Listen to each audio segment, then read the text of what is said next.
Hey everyone, welcome back to another Consulting Success live stream. Let's do it.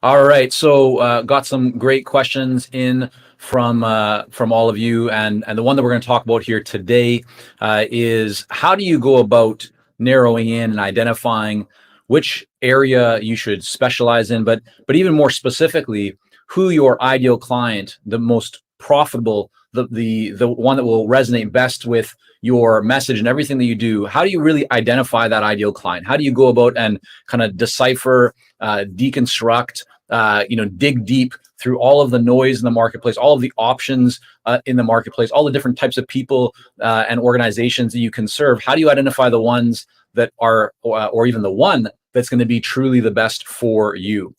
So that's what we're going to go and dig into here today. For those of you coming on, please go ahead and type in the comments. Let me know where you are right now. Hope you are having a wonderful day, and it's a beautiful sunny day here, so things are good. But I'll first of all say, if you guys have questions at any time, go to consultingsuccess.com/live. So actually, consultingsuccess.com/stream, and you can enter in your questions at any time that we can then pick up on a future live stream episode here. Looking forward to bring you all kinds of new ideas that we've been talking about. Really want to provide more and more value to all of you through this platform and through the live streams, bringing on some guests, bringing on and going into some deeper kind of trainings and things of that nature. So we have a lot of things planned, but I'm excited to hear more from you, and I'd love to hear what your questions are. So go to consultingsuccess.com/stream. And yeah, wonderful, Sharon. Great to see you in Dublin, Ireland. For those of you jumping on, type a quick little note there in the chat box, whether you are on YouTube, whether you're on Facebook or LinkedIn. A big welcome to all of you. So if you're just tuning in, today what we're going to be talking about is how do you go about really identifying your ideal client?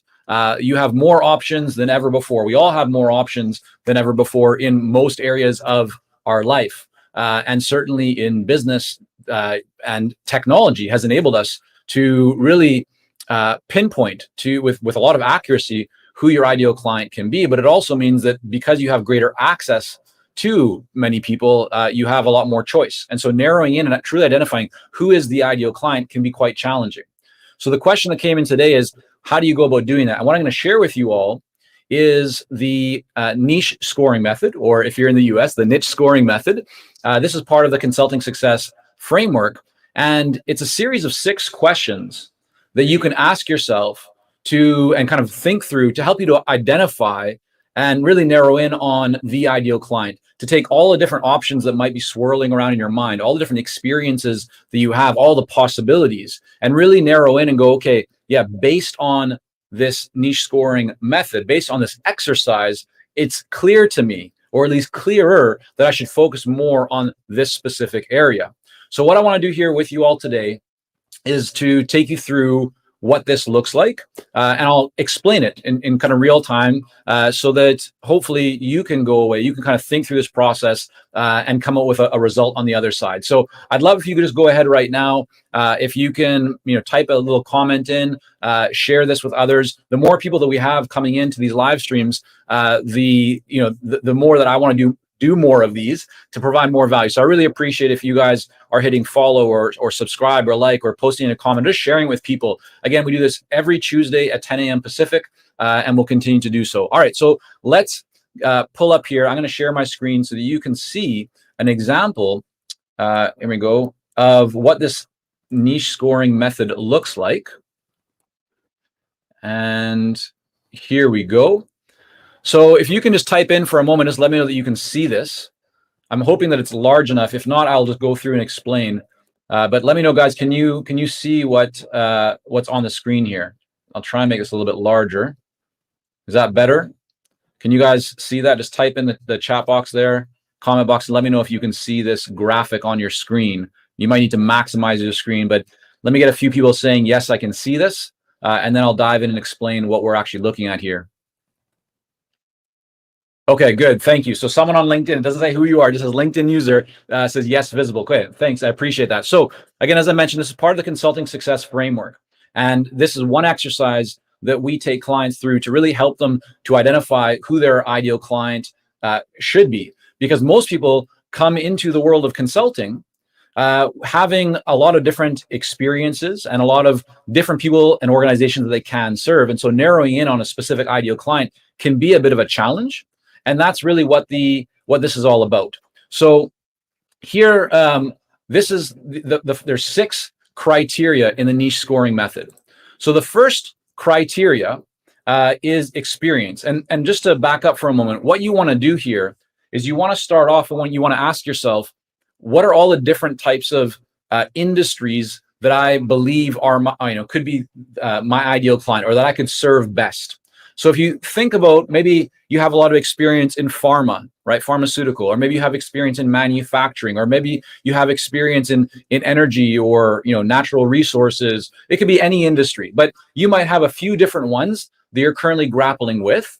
And here's another thing that I would encourage you to do is, even if you're a little bit further along in your consulting journey, you might go through this exercise to just see, is there a way that I can narrow in and become even more focused, to specialize even more, and thereby, especially as a smaller firm or an independent consultant, depending on what you are, really stand out. Because if you try and compete with the larger consulting firms who are offering everything under the sun to many different types of industries, then you're really just trying to compete with them, right? And that's a challenge because they have greater brand recognition. They have typically a stronger reputation. Now, if you've been in the business for quite some time, you might not have an issue with that. But if you want to land more clients, if you want to really start to make a name for yourself so that people recognize you and are able to talk about you and remember what you do, then you need to be known for something. You can't. You typically want to avoid as being kind of a Jack or Jill of all trades. And so the niche scoring method will help you to narrow in and to identify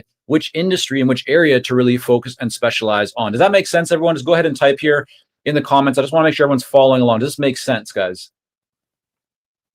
Okay, wonderful. So let's go through these criteria. So what you're going to do is, and you kind of recreate this if you want on a piece of paper, but you want to start off by selecting 3 or it could even be 4 different areas, different kind of niches or niches, right, that you want to explore, that you feel could be the right one or the ideal one for you. Then the next step is to list out these 6 criteria. So they are experience, expertise, results, potential, interest, and access. Okay, so you have your 6. Now I'm going to explain what each of these are. So, and the other thing I'll mention is then what you're going to do is you're going to score them. So once you understand what each of them are, and I'll go through that in just a moment, then you're going to give it a score. 1 is low, meaning that you're not very strong in that one criteria. 5 is very strong. So what you're going to do is you're going to go through and you'll start, for example, with your first industry or kind of area, and you will give it a score, right? So experience, you decide, are you a 1 or a 2, 3, 4, or 5, and you'll go through all 6 of them, and you'll total up your score, and you'll look at it and go, and you'll compare that to the other industries or other areas or other kind of niches that you selected, so you can see more subjectively where are you actually stronger. Because if you don't do this, you can play around in your mind for quite some time wondering which area or which one you really are stronger in, and you could tell yourself, oh, I'm better at this, or maybe I'm better here. But if you don't actually kind of put this on paper and think through it in a more organized and strategic manner, you likely will leave opportunity on the table, or you likely won't see certain things that are important for you to see. So with that being said, I'm going to go through and explain the 6 criteria here. So the first is experience. And experience really comes down to when you look at how many years have you been working in a specific industry or area. Do you consider that you have a lot of experience in that area? So let's say that in niche number 1, you've spent only 2 years. But in niche number 2, maybe you spent 15 years. Well, so niche number 2, you might give a 5, and you might give a 2 or even a 1 to niche number 1 under experience. Okay, does that make sense, everyone? So that's what experience is about. So go ahead and give that a rating, or just kind of mark this down so you can do this exercise later. The second criteria here is expertise. And the way to think about this is how well recognized are you? And how do you feel about your level of expertise in your industry? Do people constantly come to you to ask for help or ask your opinion in a specific area, right? Do you feel that your level of knowledge is and skills are so strong or are stronger in comparison to the majority of the marketplace? And so based on how you feel about your level of expertise, you can go ahead and give it a rating between 1 to 5. Now, the third criteria is results. And I'll just pause for a moment and say, because there is a bit of a lag I find when you type in something either in YouTube or LinkedIn or Facebook, and when I actually see it here in StreamYard, which is the platform that we use to do these live streams. So I'll just say, if you have a question about any one of these criteria or this exercise, go ahead, type it in there into the comment kind of chat box, whatever you're seeing, and I will then pull it up and we'll do some Q&A here, because I definitely want to make some time to take any of the questions you all have on this. So number 3 is results. And results really comes down to 2 factors. The first is, have you actually achieved results in this specific area? So let's say that you consider yourself to be an expert in moving drugs, moving new research and new kind of developments in drugs through the pharmaceutical, through all, like, let's say FDA type of trials and really helping to get drugs to market to help people, right, to make an impact. And you've done that with multiple products over time, and so you have results. You have a result that you can really demonstrate that you've created a lot of value. You've created real results and real outcomes in that area. So that you'd be a 5 on that, right? You'd be very strong. So that's the first criteria: is, do you actually have results, a track record of success in that area?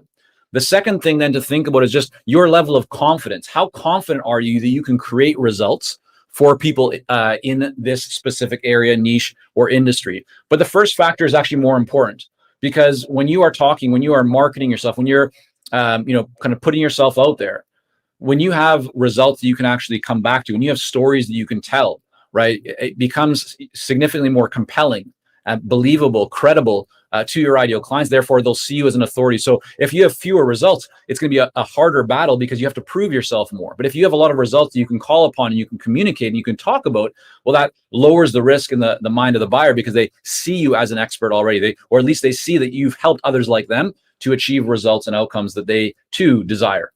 All right. Hope everyone's following along. Let me just take a quick check in here to the comments. If you guys have any questions, comments, please go ahead, just type in the chat box and let me know. I'm still here with you. So let's come back to the screen. I'll just make this a little bit larger, and let's go into it. So the fourth criteria is your potential. And it really, this is not actually your potential, this is the potential of the area, of the niche, of the industry that you are looking at. And I'll give you an example of this for a moment. Let's say that you were the time was March 2020. And COVID was really starting to kind of rear its head. Things were starting to get very ugly.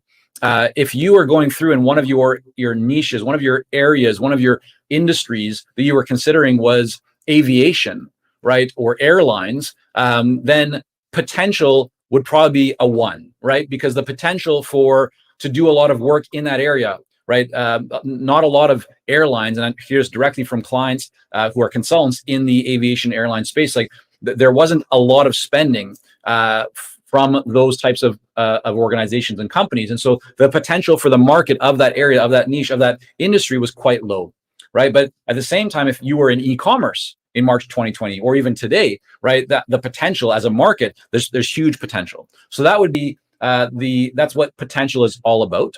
Now, if we go to the fifth, so the fifth is interest.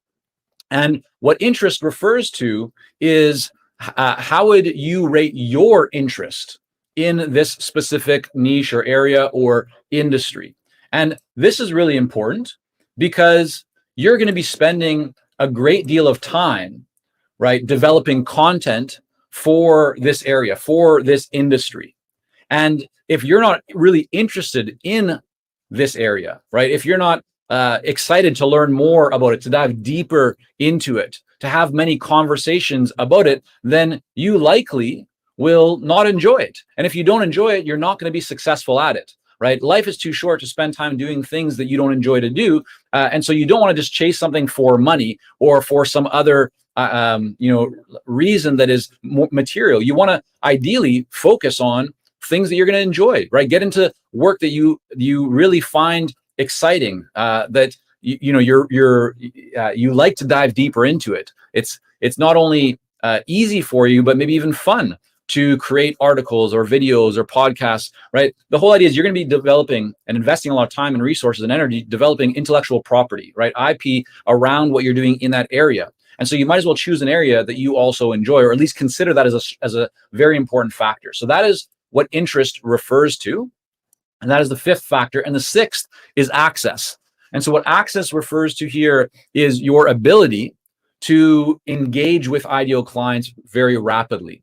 So what I mean by that is, if you are, let's say, coming out of the food and beverage industry, you've had a long track record in food and beverage, and you now are becoming a consultant. You would look at access and go, well, yeah, I'm going to rate food and beverage as one of the areas that I'm thinking about going into, or as a consultant, as a 5, because I have a lot of people that I know in that industry. I have strong network and strong connections. But if you maybe are saying, well, I've been in food and beverage for the last 15 years, but I'd really like to get into automotive. Like, I'm just very fascinated by cars and electric cars and the future of that. Well, you don't know anyone there. You would rate your access as 1 because you don't have a strong network, right? So that would be the difference between those two. And so now, once you've given a score to each of these different 6 criteria for each of the different areas or niches or industries that you've selected, then you create a total for each one and you compare the totals. And if you find yourself at times wondering, well, where should I focus, right? Where should I put my energy? Where should I put my attention? I don't know, should I go after this one or this one? This exercise can help you, because a true curse, a real challenge for many consultants, is that they go too broad. They try and be all things to all people. They try and help pharmaceutical, and at the same time, they're trying to help food and beverage, and they're trying to also maybe help automotive, or like they're all over the place. And if you're all over the place, then your message is not going to really resonate with anyone, right? Because it's very hard to develop a message that will speak and resonate and be meaningful for, let's say, pharmaceutical, and at the same time be relevant to someone in a different industry. And even if you can make it somewhat relevant, a competitor can come along and target their message specifically for that one group. And therefore, if you look at the difference between, if you look at the difference between how a buyer would view your message in comparison to the other competitor's message, if their message is speaking directly to that buyer and your message is targeting a whole bunch of different people, right? If there's no relationship, if everything else is even, then the competitor is going to have an advantage, right? Because they're speaking directly to what your ideal client cares about. They're demonstrating that they understand your specific industry or your specific situation. So that's the idea, everyone, here between the niche scoring method. I'm going to just pop in a link. Let me just grab this real quick here. I'm going to give you a link to, if you want to learn more, we have a free resource. Hopefully this will work. I don't know if this will work or not, guys. I'm going to just put this into, it looks like maybe it works on Facebook and YouTube, but maybe not LinkedIn. If you go to consultingsuccess.com, we have an article called "The Key to Developing Clarity on Your Ideal Clients." So if you just type that in, guys, and maybe if for those of you, if you can see the URL that is posted into the comment box, if you could just give me a quick thumbs up or a like or a little comment on that, just so I know, because that it's actually come through. I think it went to Facebook and YouTube. I don't believe it's gone to LinkedIn, but let me know if you can see it, where you can see it. But yeah, if you go to consultingsuccess.com and then you just type in the search bar, or you even go to Google and you type in Consulting Success, the key to developing clarity on your ideal clients, you will find an article that goes into this topic in a lot more detail than we have time together today. And so I just wanted to offer that to you as a free resource. So if you're interested in diving deeper into this topic and learning more, that would be the place to go. All right, so let's go ahead and spend a few more minutes here answering any questions or just taking any questions, comments you all have on this topic. Go ahead and just type in the comment box if you have a question, if you have a comment. I'd love to hear if this is helpful for you. If something isn't clear to you, let me know how I can help you with your specific situation and what you thought of the niche scoring method here. And while I'm waiting for some of those comments to show up or questions to show up, I'll just remind you all that going forward, if you'd like me to cover a specific question or topic of interest for you in an upcoming live stream, because I do these every Tuesday at 10 a.m. Pacific, 1 p.m. Eastern, go to consultingsuccess.com/stream, STREAM, and just type in what your question is or what topic you'd like me to explore. And so we can then look at covering that in an upcoming live stream here. So with that being said, guys, before we hop off, I just want to see if anyone has any questions. Let me know if you do. I know sometimes it takes a minute or so in here to pop into my feed, but so far I'm not seeing any questions. I'm seeing a bunch of you commenting and just saying yes, that you're going through this, and yes, you're seeing the link. But if you do have any questions, let me know. Otherwise, we will wrap up for today's live stream. I want to thank you all so much for coming on, hanging out here for a little bit. But definitely, I'd love to hear from you. If you can go to consultingsuccess.com/stream and just let me know, how can I make this more valuable for you? What content you'd like me to cover? And I'd be excited to do that on an upcoming live stream here. All right, everyone. So take care. Have a great day here. And if there's no other questions, we will wrap up and we'll talk soon. Have a great day, everyone.